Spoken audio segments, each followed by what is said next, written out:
রাত 2টার দিকে আমি মানে আমার প্রস্রাবের চাপ আসছে, আমি টিউবওয়েলে পড়ে গেছি।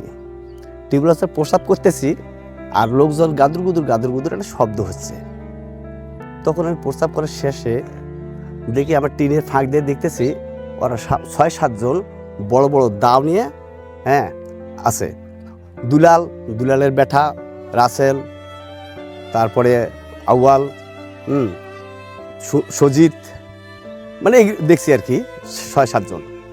তখন কিন্তু আমার বিশাল একটা ভয় আসি গেল যে আমি যেহেতু কেস করছি আর যে দাউনি বাড়িতে আর আমাদের বাড়ি তো ফাঁকা, হয়তো আমার উপর একটা আক্রমণ হতে পারে, যেহেতু আমি চলে আসছি।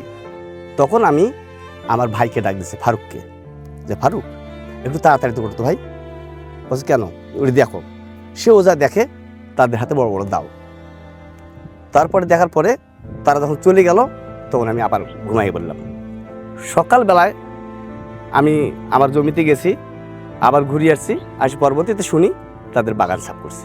লাগবে আমার 4 বছর হচ্ছে, কিন্তু গাছগুলো আমি প্রদর্শন হিসেবে দিয়েছিল কৃষি অফিস থেকে, খুব আশা করে নিয়েছিলাম আমি ঘুরে ঘুরে, কিন্তু 1 সেকেন্ডের মধ্যে আমার গাছগুলো সব ধ্বংস করে দিচ্ছে।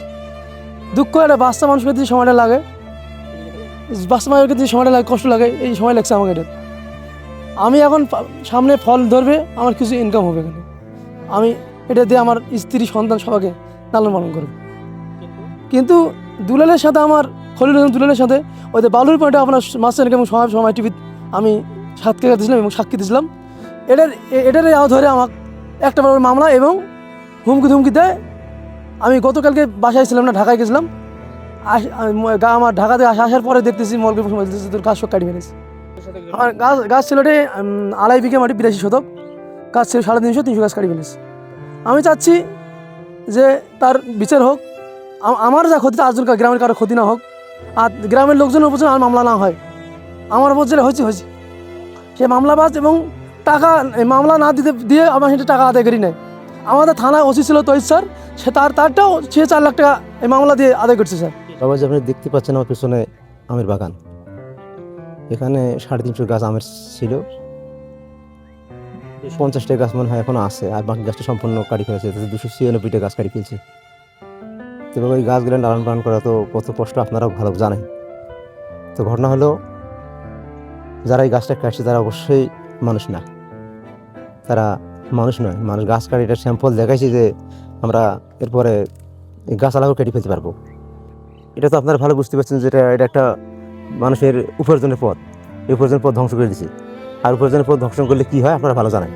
তবে আমি আপনার অনুরোধ আপনাদের কাছে যেন আমরা সূক্ষ্ম বিচার পাই, এর যেন বিচার ইনশাল্লাহ আমরা পাই, এটা আমার আশা। নবাবগঞ্জ থানাধীন নন্দনপুর গ্রামের জনৈক হাবিজুলের আম বাগানে প্রায় 300টি আম গাছ কেটে ক্ষতি সাধনের বিষয়টি আমরা জেনেছি। জানার পর আমরা আমার মোবাইল প্যাটের মাধ্যমে ঘটনাস্থল পরিদর্শন করে ঘটনার সত্যতা জেনেছি। এই বিষয়ে এখনও কোনো লিখিত অভিযোগ পাইনি। লিখিত অভিযোগ পেলে আইনগত ব্যবস্থা গ্রহণ করা হবে।